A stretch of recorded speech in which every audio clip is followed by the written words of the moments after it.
ನಮಸ್ಕಾರ ಸ್ನೇಹಿತರೆ, ಹೇಗಿದ್ರೆ ಎಲ್ಲರೂ ಚೆನ್ನಾಗಿದ್ದಾರೆ ಅನ್ಕೊಂಡಿದ್ದೆ ಸ್ನೇಹಿತರೆ. ಎಲ್ರಿಗೂ SP ಮೀಡಿಯಾದ ಮತ್ತೊಂದು ವಿಡಿಯೋಗೆ ತಮಗೆಲ್ರಿಗೂ ಸುಸ್ವಾಗತ ಸ್ನೇಹಿತರೆ. 2025ರ ಈ ಮೇ ತಿಂಗಳಿನಲ್ಲಿ ವೃಶ್ಚಿಕ ರಾಶಿಯವರಿಗೆ ಹೇಗಿರಲಿದೆ ಭವಿಷ್ಯ, ಹಾಗೆ ಈ 2025ರ ಮೇ ತಿಂಗಳಿನಲ್ಲಿ ನಿಮ್ಮ ಆರೋಗ್ಯ, ಶಿಕ್ಷಣ, ವ್ಯಾಪಾರ, ವೃತ್ತಿ, ಹಣಕಾಸು, ಪ್ರೀತಿ, ಮದುವೆ, ವೈವಾಹಿಕ ಜೀವನ, ಹಾಗೆ ಮನೆಯ ವಿಷಯಗಳು ಮತ್ತು ಆಸ್ತಿ ಅಥವಾ ವಾಹನ ಸೇರಿದಂತೆ ಜೀವನದ ವಿವಿಧ ಅಂಶಗಳಲ್ಲಿ ಈ ಮೇ ತಿಂಗಳಿನಲ್ಲಿ ಈ ವೃಶ್ಚಿಕ ರಾಶಿಯವರಿಗೆ ಏನೆಲ್ಲ ಬದಲಾವಣೆಯಾಗಲಿದೆ, ಹಾಗೆ ಯಾವ ವಿಷಯದಲ್ಲಿ ಈ ವೃಶ್ಚಿಕ ರಾಶಿಯವರಿಗೆ ಶುಭವಾಗಲಿದೆ, ಹಾಗೆ ಯಾವ ವಿಷಯದಲ್ಲಿ ನೀವು ಬಹಳ ಎಚ್ಚರಿಕೆಯನ್ನು ವಹಿಸಬೇಕು, ಇದರ ಜೊತೆಗೆ ಈ ಮೇ ತಿಂಗಳಿನಲ್ಲಿ ವೃಶ್ಚಿಕ ರಾಶಿಯವರಿಗೆ ಗುಣ ಸ್ವಭಾವಗಳು ಹೇಗಿರಲಿದೆ ಎಂಬುದರ ಸಂಪೂರ್ಣ ಮಾಹಿತಿಯನ್ನು ತಿಳಿಸ್ಕೊಡ್ತಾ ಹೋಗ್ತೇನೆ ಸ್ನೇಹಿತರೆ. ಆದ್ದರಿಂದ ವಿಡಿಯೋನ ಸ್ಕಿಪ್ ಮಾಡದೆ ಇಲ್ಲಿಂದ ಕೊನೆ ತನಕ ನೋಡಿ. ಓಡಿಸಿ ವಿಡಿಯೋನ ನೋಡೋದ್ರಿಂದ ಅಷ್ಟು ಇನ್ಫಾರ್ಮೇಷನ್ ಅರ್ಥ ಆಗೋದಿಲ್ಲ ಸ್ನೇಹಿತರೆ. ಸೊ ಫಸ್ಟಿಂದ ಹೆಣ್ಣು ತನಕ ವಿಡಿಯೋನ ವಾಚ್ ಮಾಡಿ. ಹಾಗೆ ನಮ್ಮ ಈ ವಿಡಿಯೋ ಇಷ್ಟ ಆಗಿತ್ತು ಅಂದರೆ ವಿಡಿಯೋಗೆ ಒಂದು ಲೈಕ್ ಕೊಡಿ. ಯಾರಿನ್ನೂ ಚಾನಲ್ನ ಸಬ್ಸ್ಕ್ರೈಬ್ ಮಾಡ್ಕೊಳ್ಳದೆ ವಿಡಿಯೋನ ನೋಡ್ತಿದ್ದೀರಾ ಅವರು ಈಗಲೇ ಸಬ್ಸ್ಕ್ರೈಬ್ ಮಾಡ್ಕೊಳ್ಳಿ ಸ್ನೇಹಿತರೆ. ಸಬ್ಸ್ಕ್ರೈಬ್ ಮಾಡಿಕೊಂಡು ಪ್ರತಿನಿತ್ಯ ವಿಡಿಯೋನ ವಾಚ್ ಮಾಡ್ತಿರೋ ಅವರಿಗೆ ಥ್ಯಾಂಕ್ ಯು ಸೊ ಮಚ್ ಅಂತ ಹೇಳ್ತಾ, ನಿಮ್ಮ ಫ್ರೆಂಡ್ಸ್ ಮತ್ತು ಫ್ಯಾಮಿಲಿಗೆ ಈ ವಿಡಿಯೋನ ಶೇರ್ ಮಾಡೋ ಮುಖಾಂತರ ಅವರು ಕೂಡ ಅವರವರ ರಾಶಿಯ ಬಗ್ಗೆ ತಿಳ್ಕೊಳ್ಳಿಕ್ಕೆ ಸಾಧ್ಯವಾಗ್ತದೆ ಅಂತ ಹೇಳ್ತಾ, ಇನ್ನೂ ತಡ ಮಾಡೋದು ಬೇಡ ಸ್ನೇಹಿತರೆ. ಈ ವೃಶ್ಚಿಕ ರಾಶಿಯವರಿಗೆ ಈ ಮೇ ತಿಂಗಳಿನಲ್ಲಿ ಏನೆಲ್ಲ ಬದಲಾವಣೆ ಆಗ್ತವೆ ಅಂತ ಈಗ ಒಂದೊಂದಾಗಿ ತಿಳಿಸ್ಕೊಡ್ತಾ ಹೋಗ್ತೇನೆ. ಗಮನವಿಟ್ಟು ನೋಡ್ತಾ ಹೋಗಿ ಸ್ನೇಹಿತರೆ. ಇನ್ನು ಈ ವೃಶ್ಚಿಕ ರಾಶಿಯವರಿಗೆ ಆರೋಗ್ಯದ ವಿಚಾರಕ್ಕೆ ಮೊದಲು ಹೇಳ್ತಾ ಹೋಗೋದಾದರೆ, ಆರೋಗ್ಯದ ದೃಷ್ಟಿಯಿಂದ 2025ರ ಈ ಮೇ ತಿಂಗಳಿನಲ್ಲಿ ಈ ವೃಶ್ಚಿಕ ರಾಶಿಯವರಿಗೆ ಮಿಶ್ರವಾದ ಫಲಿತಾಂಶಗಳು ಬರ್ಬೋದು ಸ್ನೇಹಿತರೆ. ವರ್ಷದ ಆರಂಭದ ತಿಂಗಳುಗಳಲ್ಲಿ ಈಗಾಗಲೇ ಮಾರ್ಚ್ನಲ್ಲಿ ಶನಿಯ 4ನೇ ಮನೆಯಲ್ಲಿ ಸಾಗುವುದು ಆರೋಗ್ಯದ ದೃಷ್ಟಿಯಿಂದ ನಿಮಗೆ ಒಳ್ಳೆಯದಲ್ಲ ಸ್ನೇಹಿತರೆ. ಒಟ್ಟಾರೆಯಾಗಿ ಆರೋಗ್ಯಕ್ಕೆ ಸಂಬಂಧಿಸಿದಂತಹ ಸಮಸ್ಯೆಗಳು, ರಕ್ತದೊತ್ತಡಕ್ಕೆ ಸಂಬಂಧಿಸಿದಂತಹ ಸಮಸ್ಯೆಗಳು, ಸೊಂಟಕ್ಕೆ ಸಂಬಂಧಿಸಿದಂತಹ ಸಮಸ್ಯೆಗಳು ಈಗಾಗಲೇ ಈ ವೃಶ್ಚಿಕ ರಾಶಿಯವರು ಅನುಭವಿಸಿರಬಹುದು ಸ್ನೇಹಿತರೆ. ಆದ್ರಿಂದ ಜನವರಿಯಿಂದ ಮಾರ್ಚ್ ತಿಂಗಳವರೆಗೆ ತಮ್ಮ ಆರೋಗ್ಯದ ಬಗ್ಗೆ ಸಂಪೂರ್ಣವಾಗಿ ನೀವು ತಿಳಿದಿರಬೇಕಾಗಿರ್ತದೆ. ಈಗ ಆಲ್ರೆಡಿ ಮಾರ್ಚ್ ಮುಗಿದಿದೆ ಸ್ನೇಹಿತರೆ. ತಮ್ಮ ಆರೋಗ್ಯದ ಬಗ್ಗೆ ಸಂಪೂರ್ಣವಾಗಿ ನೀವು ಈಗ ಆಲ್ರೆಡಿ ತಿಳ್ಕೊಂಡಿದ್ದೀರಾ. ಈ ಮಾರ್ಚ್ ನಂತರ ರಾಹು 4ನೇ ಮನೆಯ ಮೂಲಕ ಚಲಿಸ್ತಾ ಹೋಗ್ತಾನೆ ಸ್ನೇಹಿತರೆ. ಈ ಚಲನೆಯು ಕೂಡ ನಿಮ್ಮ ಆರೋಗ್ಯದ ಮೇಲೆ ಒಂದಿಷ್ಟು ಪರಿಣಾಮವನ್ನು ಬೀರ್ತಾ ಹೋಗ್ತದೆ. ಆದರೆ ಈ ವೃಶ್ಚಿಕ ರಾಶಿಯವರಿಗೆ ಗುರು ಸಂಚಾರದಿಂದಾಗಿ ನಿಮಗೆ ಇರುವಂತಹ ಸಮಸ್ಯೆಗಳೆಲ್ಲವೂ ಕೂಡ ಪರಿಹಾರ ಆಗ್ತಾ ಹೋಗ್ತವೆ ಸ್ನೇಹಿತರೆ. ಈ ಮೇ ತಿಂಗಳಿನಲ್ಲಿ ಗುರು ಸಂಚಾರದಿಂದಾಗಿ ನಿಮಗೆ ಎಲ್ಲ ರೀತಿಯ ಸಮಸ್ಯೆಗಳಿಂದ ಕೂಡ ನಿಮಗೆ ಪರಿಹಾರ ದೊರಕ್ತಾ ಹೋಗ್ತದೆ ಸ್ನೇಹಿತರೆ. ಇದರಿಂದಾಗಿ ನಿಮ್ಮ ಜೀವನವನ್ನು ಉತ್ತಮವಾಗಿ ಸಾಗಿಸ್ತಾ ಹೋಗ್ಬೋದು ಸ್ನೇಹಿತರೆ. ಇನ್ನು ಈ ವೃಶ್ಚಿಕ ರಾಶಿಯವರಿಗೆ ಶಿಕ್ಷಣದ ವಿಚಾರಕ್ಕೆ ಬರೋದಾದರೆ, ವಿದ್ಯಾರ್ಥಿಗಳು ಈ ವೃಶ್ಚಿಕ ರಾಶಿಗೆ ಸೇರಿದ ಜನರು ಸಾಧಾರಣ ಫಲಿತಾಂಶವನ್ನು ಈ ವರ್ಷ ನೀಡ್ತಾ ಹೋಗ್ತದೆ ಸ್ನೇಹಿತರೆ. ಈ ವರ್ಷ ನಿಮ್ಮ 4ನೇ ಮತ್ತು 5ನೇ ಮನೆ ಮೇಲೆ ಶನಿ ಮತ್ತು ರಾಹು ಇಬ್ಬರು ಪ್ರಭಾವವನ್ನು ಬೀರುತ್ತಾರೆ. ಸ್ವಾಭಾವಿಕವಾಗಿ ಈ ರೀತಿಯ ಪರಿಸ್ಥಿತಿಯಲ್ಲಿ ನಿಮ್ಮ ವಿಷಯದ ಮೇಲೆ ಸರಿಯಾದ ಗಮನವನ್ನು ನೀವು ಇಟ್ಕೊಳ್ಳುವುದು ಸವಾಲಿನ ಸಂಗತಿಯಾಗಿರ್ತದೆ. ಕಷ್ಟವನ್ನು ಮುಂದಿಟ್ಟುಕೊಂಡು ನಾವು ಅಸಮರ್ಥತೆಯನ್ನು ತೋರಿಸಬಾರದು ಎಂಬುದನ್ನು ನೆನಪಿಟ್ಕೊಳ್ಬೇಕಾಗಿರ್ತದೆ ಸ್ನೇಹಿತರೆ. ನೀವು ಬಿಡದೆ ಪ್ರಯತ್ನವನ್ನು ಮುಂದುವರಿಸುವುದು, ತಮ್ಮ ಕೆಲಸದ ಮೇಲೆ ಹೆಚ್ಚಿನ ಗಮನವನ್ನು ಕೊಡುವುದು ಮಾತ್ರವಲ್ಲದೆ ಯಶಸ್ಸನ್ನು ಸಾಧಿಸಲು ಇದಕ್ಕೆ ಸಾಧ್ಯವಾಗ್ತಾ ಹೋಗ್ತದೆ. ಆದರೆ ಪ್ರಕ್ರಿಯೆಯು ಸುಲಭಕ್ಕಿಂತ ಸವಾಲಿನದಾಗಿರ್ತದೆ. ತಮ್ಮ ಅಧ್ಯಯನವನ್ನು ಇನ್ನಷ್ಟು ಗಂಭೀರವಾಗಿ ಪರಿಗಣಿಸದೇ ಹೊರತು ಅಥವಾ ತ್ವರಿತವಾಗಿ ಪ್ರಗತಿ ಸಾಧಿಸುವವರು ಈ ವರ್ಷ ಅಧ್ಯಯನ ಕಡೆ ಹೆಚ್ಚಿನ ಸಮಯವನ್ನು ನೀವು ಹಾಕಬೇಕಾಗಿರ್ತದೆ ಸ್ನೇಹಿತರೆ. ಈ ಮೇ ಮಧ್ಯದ ನಂತರ ಗುರುವಿನ ಸಂಕ್ರಮಣವು ನಿಮಗೆ ಉತ್ತಮವಾದ ಫಲಿತಾಂಶಗಳನ್ನು ನೀಡ್ತಾ ಹೋಗ್ತದೆ. ಅದೇನೇ ಆದರೂ ಕೂಡ ಆ ಸಮಯವನ್ನು ಮೀರಿ ಈ ಸಂಚಾರವು ಸಾಕಷ್ಟು ಪ್ರಯತ್ನವನ್ನು ಮಾಡುವಂತಹ ಅಗತ್ಯವನ್ನು ಸೂಚಿಸ್ತಾ ಹೋಗ್ತದೆ. ಈ ಮೇ ಮಧ್ಯದವರೆಗೆ ಸಂಶೋಧನಾ ವಿದ್ಯಾರ್ಥಿಗಳಿಗೆ ಗುರುವಿನ ಸಂಕ್ರಮಣದಿಂದಾಗಿ ಪ್ರಯೋಜನವನ್ನು ಪಡಿತು ಹೋಗ್ತೀರಿ. ಆದರೆ ಇತರ ವಿದ್ಯಾರ್ಥಿಗಳು ಹೆಚ್ಚಿನ ಪ್ರಯತ್ನವನ್ನು ಮಾಡಬೇಕಾಗಿರ್ತದೆ. ಶಿಕ್ಷಣದ ದೃಷ್ಟಿಯಿಂದ ಈ ವರ್ಷ ಸ್ವಲ್ಪ ದುರ್ಬಲವಾಗಿದ್ದು, ದೌರ್ಬಲ್ಯವನ್ನು ನಿವಾರಿಸಲು ನೀವು ಉತ್ತಮವಾಗಿ ಫಲಿತಾಂಶಗಳನ್ನು ಪಡೆಯಲು ನಿಮ್ಮ ಓದಿನ ಕಡೆ ಹೆಚ್ಚಿನ ಗಮನವನ್ನು ಕೊಡಿ ಸ್ನೇಹಿತರೆ. ನಿಮಗೆ ಸ್ವಲ್ಪ ಸಮಯ ಮತ್ತು ತುಲನಾತ್ಮಕವಾಗಿ ಹೆಚ್ಚಿನ ಪ್ರಯತ್ನವನ್ನು ನೀವು ಮಾಡಬೇಕಾಗಿರ್ತದೆ ಸ್ನೇಹಿತರೆ. ಇನ್ನು ಈ ವೃಶ್ಚಿಕ ರಾಶಿಗೆ ಸೇರಿದ ಜನರಿಗೆ ವ್ಯಾಪಾರದ ದೃಷ್ಟಿಯಿಂದ ಈ ಮೇ ತಿಂಗಳಿನಲ್ಲಿ ಏನೆಲ್ಲ ಫಲಿತಾಂಶಗಳು ಉಂಟಾಗಲಿದೆ ಅಂತ ಕೇಳೋದಾದರೆ, ವೃತ್ತಿಪರ ಜಗತ್ತಿನಲ್ಲಿ ಮಿಶ್ರ ಅದೃಷ್ಟಗಳು ನಿಮಗೆ ಕಾಣ್ತಾ ಹೋಗ್ತದೆ. ಗುರುವು 7ನೇ ಮನೆಯಲ್ಲಿದ್ದಾಗ ಇದು ವರ್ಷದ ಆರಂಭ ಎಂದರೆ ಮೇ ಮಧ್ಯದವರೆಗೆ ವ್ಯವಹಾರದ ಮೇಲೆ ಹೆಚ್ಚು ಸಕಾರಾತ್ಮಕವಾದ ಪರಿಣಾಮವನ್ನು ಬೀರ್ತಾ ಹೋಗ್ತದೆ.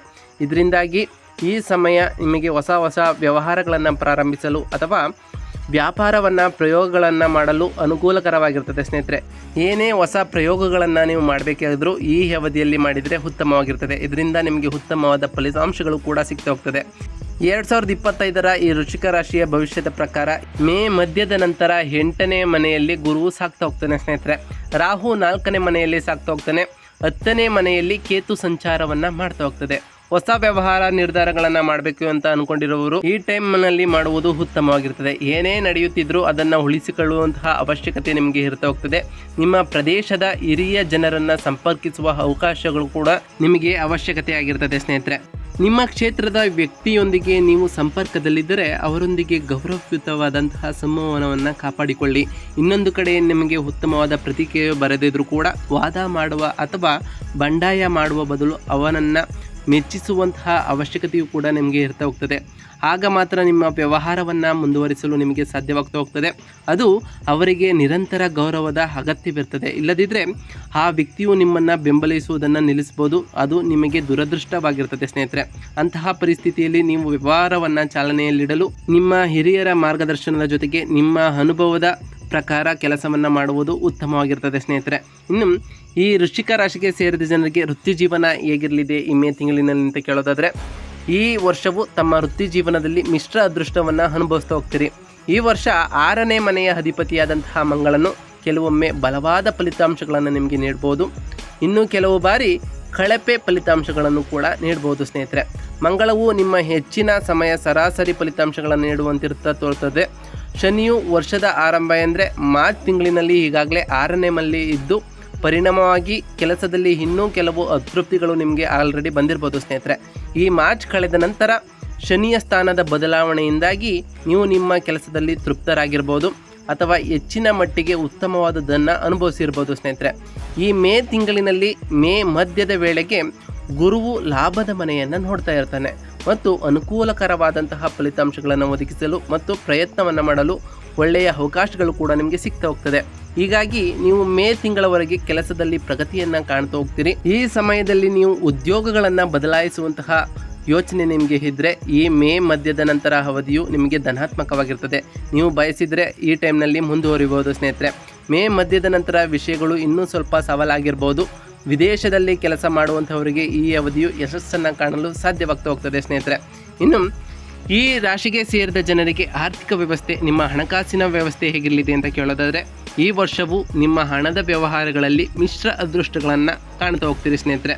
ನಿಮ್ಮ ಲಾಭದ ಮನೆಯಲ್ಲಿ ಅಧಿಪತಿಯಾದಂತಹ ಬುಧವು ಇರೋದ್ರಿಂದ ಬುಧ ಗ್ರಹದ ಸಾಗಣೆಯನ್ನು ನಾವು ನೋಡ್ತಾ ಹೋದರೆ ವರ್ಷದ ಬಹುಪಾಲು ಧನಾತ್ಮಕ ಫಲಿತಾಂಶಗಳು ನಿಮಗೆ ಕಾಣ್ತಾ ಹೋಗ್ತದೆ ಸ್ನೇಹಿತರೆ. ಯಾವುದೇ ಗಮನಾರ್ಹ ಆದಾಯ ಸಮಸ್ಯೆಗಳು ನಿಮಗೆ ಉಂಟಾಗೋದಿಲ್ಲ. ನಿಮ್ಮ ಹಣದ ಮನೆಯ ಅಧಿಪತಿಯಾದಂತಹ ಗುರುವು ಲಾಭದ ಮನೆಗೆ ದೃಷ್ಟಿ ಹಾಯಿಸೋದ್ರಿಂದ ಈ ಮೇ ತಿಂಗಳಿನಲ್ಲಿ ಮೇ ಮಧ್ಯದವರೆಗೆ ನೀವು ಉತ್ತಮವಾದ ಆದಾಯವನ್ನು ಗಳಿಸಲು ಸಾಧ್ಯವಾಗ್ತಾ ಹೋಗ್ತದೆ. ಇದರಿಂದ ಹೆಚ್ಚು ಧನಲಾಭವನ್ನು ಕೂಡ ಪಡಿತಾ ಹೋಗ್ತೀರಿ. ಇದಾದ ನಂತರ ನಿಮ್ಮ ಆದಾಯದಲ್ಲಿ ಮಂದಗತಿಯು ಕೂಡ ಉಂಟಾಗ್ತಾ ಹೋಗ್ತದೆ. ಆದರೆ ಸಂಪತ್ತಿನ ಮನೆಯ ಅಧಿಪತಿಯಾದಂತಹ ಗುರುವು ಮೇ ಮಧ್ಯದ ನಂತರ ಸಂಪತ್ತಿನ ಮನೆಯನ್ನು ನೋಡ್ತಾ ಹೋಗ್ತಾನೆ. ಗುರುವು ಆದಾಯದೊಂದಿಗೆ ಸಹಾಯ ಮಾಡಲು ಸಾಧ್ಯವಾಗ್ತಾ ಹೋಗ್ತದೆ. ಆದರೆ ಇದು ಉಳಿತಾಯ ಅಥವಾ ಗಳಿಸಿದ ಹಣದ ವಿಷಯದಲ್ಲಿ ಅನುಕೂಲಕರವಾದಂತಹ ಫಲಿತಾಂಶಗಳನ್ನು ನೀಡ್ತಾ ಹೋಗ್ತದೆ. ಅದರಿಂದ ನೀವು ಹಣ ಬರುವಂತಹ ವೇಳೆಯಲ್ಲಿ ನಿಮಗೆ ಬೇಕಾದಷ್ಟು ಖರ್ಚು ಮಾಡಿಕೊಂಡು ಅನಗತ್ಯವಾದಂತಹ ಖರ್ಚು ಮಾಡದೆ ಆ ಹಣವನ್ನು ಉಳಿತಾಯ ಮಾಡಿ ಸ್ನೇಹಿತರೆ. ಇದರಿಂದ ನಿಮ್ಮ ಭವಿಷ್ಯಕ್ಕೆ ಇನ್ನಷ್ಟು ಒಳಿತಾಗಿರಲಿದೆ ಸ್ನೇಹಿತರೆ. ಇದರಿಂದಾಗಿ ಗಳಿಸಿದ ಹಣದ ವಿಷಯದಲ್ಲಿ ಅನುಕೂಲಕರವಾದಂತಹ ಫಲಿತಾಂಶಗಳು ನೀವು ಕಾಣ್ತಾ ಹೋಗ್ತೀರಿ ಸ್ನೇಹಿತರೆ. ಮೇ ಮಧ್ಯದವರೆಗೆ ಈ ಅವಧಿಯು ಅತ್ಯುತ್ತಮವಾಗಿರ್ತದೆ ಎಂದು ಕಾಣ್ತಾ ಹೋಗ್ತದೆ ಸ್ನೇಹಿತರೆ. ಆದ್ದರಿಂದ ಈ ಮೇ ತಿಂಗಳಿನಲ್ಲಿ ನೀವು ಆದಾಯದ ವಿಚಾರದಲ್ಲಿ ಹೆಚ್ಚು ಧನಾತ್ಮಕ ವಿಷಯಗಳನ್ನು ಕಾಣ್ತಾ ಹೋಗ್ತೀರಿ ಸ್ನೇಹಿತರೆ. ಇನ್ನು ಈ ವೃಶ್ಚಿಕ ರಾಶಿಯವರಿಗೆ ಪ್ರೇಮ ಜೀವನ ಹೇಗಿರಲಿದೆ ಅಂತ ಕೇಳೋದಾದರೆ, ಪ್ರಣಯ ಸಂಬಂಧಗಳ ವಿಷಯವಾಗಿ ಧನಾತ್ಮಕ ಮತ್ತು ಋಣಾತ್ಮಕ ಫಲಿತಾಂಶಗಳು ಈ ಟೈಮ್ನಲ್ಲಿ ಉಂಟಾಗ್ತಾ ಹೋಗ್ತದೆ.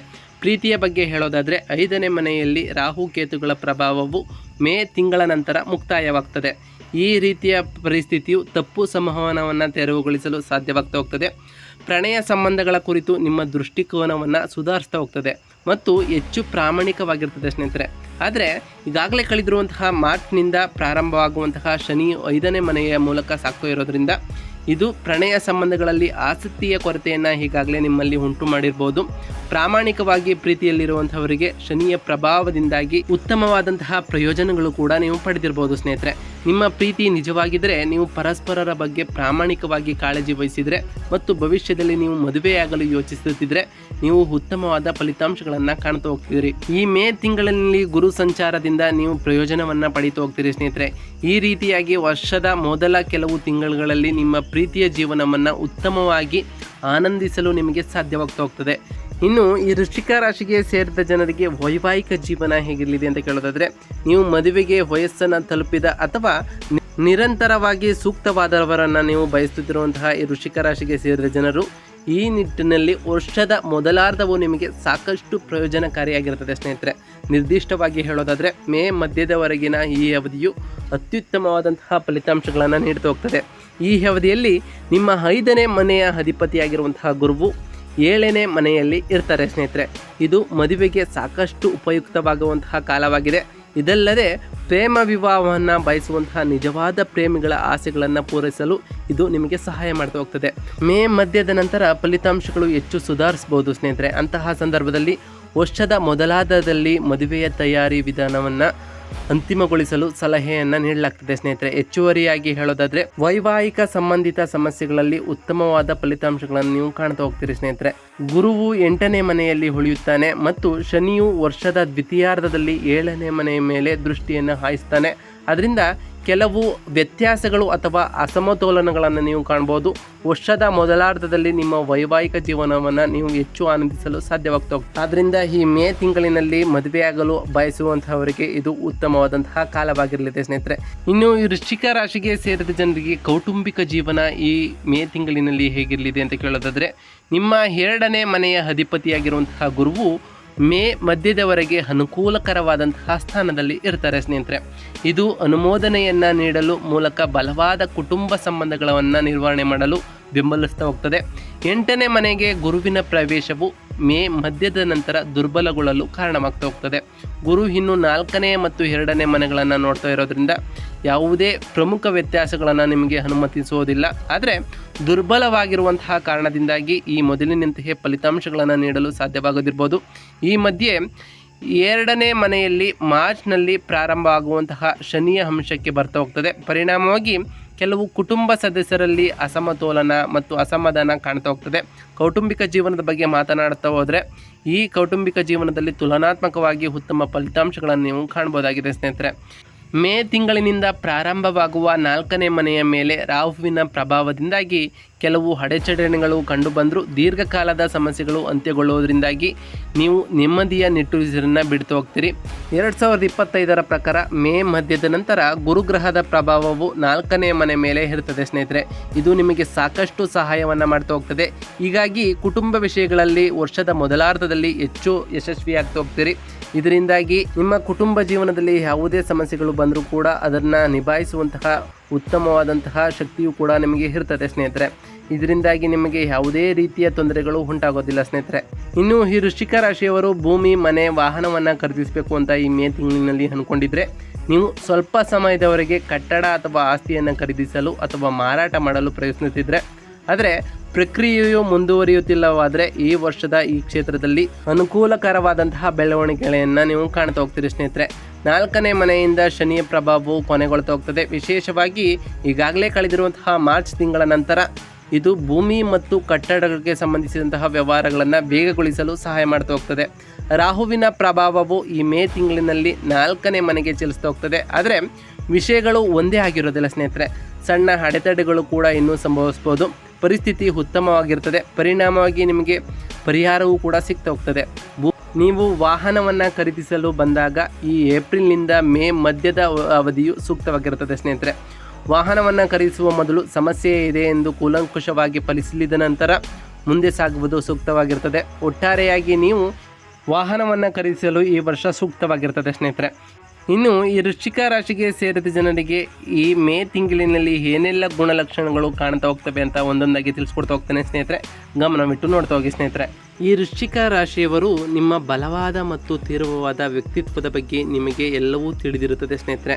ನೀವು ಮುಖಾಮುಖಿಯಾಗಿ ಹೆದರುವುದಿಲ್ಲ, ಹಾಗೆ ಸವಾಲಿನಿಂದ ದೂರ ಸರಿಯುವಂತಹ ವ್ಯಕ್ತಿಗಳು ಕೂಡ ನೀವಾಗಿರೋದಿಲ್ಲ ಸ್ನೇಹಿತರೆ. ನೀವು ಪ್ರೀತಿಸುವವರ ಬಗ್ಗೆ ತೀವ್ರ ನಿಷ್ಠಾವಂತರ ವ್ಯಕ್ತಿಗಳು ನೀವಾಗಿರ್ತೀರಿ ಸ್ನೇಹಿತರೆ.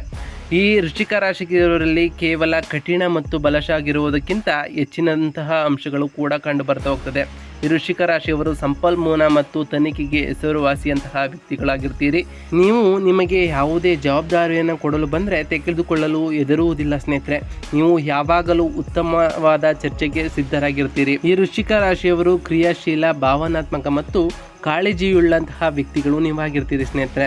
ಇನ್ನು ಈ ವೃಶ್ಚಿಕ ರಾಶಿಯವರಿಗೆ ನಾವು ತಿಳಿಸಪಡುವಂತಹ ಸರಳ ಪರಿಹಾರಗಳೇನು ಅಂತ ಕೇಳ್ತಾ ಹೋಗೋದಾದರೆ ಸ್ನೇಹಿತರೆ, ಮೊದಲನೆಯದಾಗಿ ನೀವು ಈ ತಿಂಗಳಿನಲ್ಲಿ ಬಹಳ ಶಿಸ್ತಿನಿಂದ ಇರಬೇಕಾಗಿರ್ತದೆ ಸ್ನೇಹಿತರೆ. ಅದರಲ್ಲೂ ಓದುತ್ತಿರುವಂತಹ ವಿದ್ಯಾರ್ಥಿಗಳು ಬಹಳ ಶಿಸ್ತಿನಿಂದ ಇರುವುದರ ಜೊತೆಗೆ ಸಮಯ ಪರಿಪಾಲನೆಯನ್ನು ಮಾಡಬೇಕಾಗಿರ್ತದೆ ಸ್ನೇಹಿತರೆ. ಪ್ರತಿ ಶನಿವಾರ 4 ತೆಂಗಿನಕಾಯಿಗಳನ್ನು ಶುದ್ಧ ಹರಿಯುವ ನೀರಿನಲ್ಲಿ ಬಿಡಿ ಸ್ನೇಹಿತರೆ. ಹಾಗೆ ಸ್ನೇಹಿತರ ನಡುವಿನ ಉಪ್ಪಿರುವಂತಹ ವಸ್ತುಗಳನ್ನು ವಿತರಿಸಿ, ಹಾಗೆ ನಿಮ್ಮ ದೇಹದ ಮೇಲೆ ಬೆಳ್ಳಿಯನ್ನು ಧರಿಸಿ ಸ್ನೇಹಿತರೆ. ಇದರಿಂದಾಗಿ ನಿಮಗೆ ಹೆಚ್ಚು ಸಕಾರಾತ್ಮಕ ಪ್ರಭಾವಗಳು ಉಂಟಾಗ್ತಾ ಹೋಗ್ತದೆ.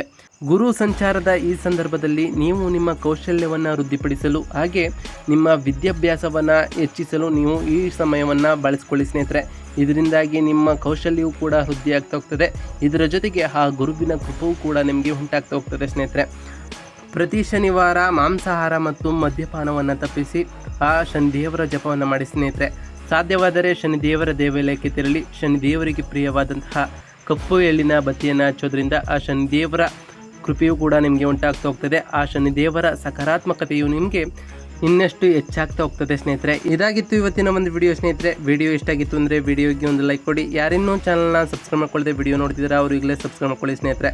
ಸಬ್ಸ್ಕ್ರೈಬ್ ಮಾಡ್ಕೊಂಡು ಪ್ರತಿನಿತ್ಯ ವಿಡಿಯೋನ ವಾಚ್ ಮಾಡ್ತಿರೋರಿಗೆ ಥ್ಯಾಂಕ್ ಯು ಸೋ ಮಚ್ ಅಂತ ಹೇಳ್ತಾ, ಹಾಗೆ ನಿಮ್ಮ ಫ್ರೆಂಡ್ಸ್ ಮತ್ತು ಫ್ಯಾಮಿಲಿಗೆ ಈ ವಿಡಿಯೋನ ಶೇರ್ ಮಾಡಿ. ಹಾಗೆ ಕಮೆಂಟ್ನಲ್ಲಿ ಓಂ ಶನೈಶ್ವರಾಯ ನಮಃ ಎಂದು ಕಮೆಂಟ್ ಮಾಡಿ. ಆ ಶನಿದೇವರು ನಿಮಗೆ ಆಯುಷ್ಯ, ಆರೋಗ್ಯ, ಸಮೃದ್ಧಿಯನ್ನು ಕೊಟ್ಟು ಕಾಪಾಡಲಿ ಅಂತ ಆ ದೇವರಲ್ಲಿ ಕೇಳ್ಕೊಳ್ತಾ, ಹಾಗೆ ಕಮೆಂಟ್ನಲ್ಲಿ ಗುರು ರಾಘವೇಂದ್ರಾಯ ಅಂತ ಕಮೆಂಟ್ ಮಾಡಿ ಸ್ನೇಹಿತರೆ. ಆ ರಾಯರು ನಿಮಗೆ ಒಳ್ಳೆಯದನ್ನು ಮಾಡಲಿ ಅಂತ ಆ ದೇವರಲ್ಲಿ ಕೇಳ್ಕೊಳ್ತಾ ಇವತ್ತಿನ ಒಂದು ವಿಡಿಯೋ ನಮಗೆ ಸ್ನೇಹಿತರೆ ಸಿಗ್ತೀನಿ ಮತ್ತೊಂದು ವಿಡಿಯೋದೊಂದಿಗೆ. Thank you for watching.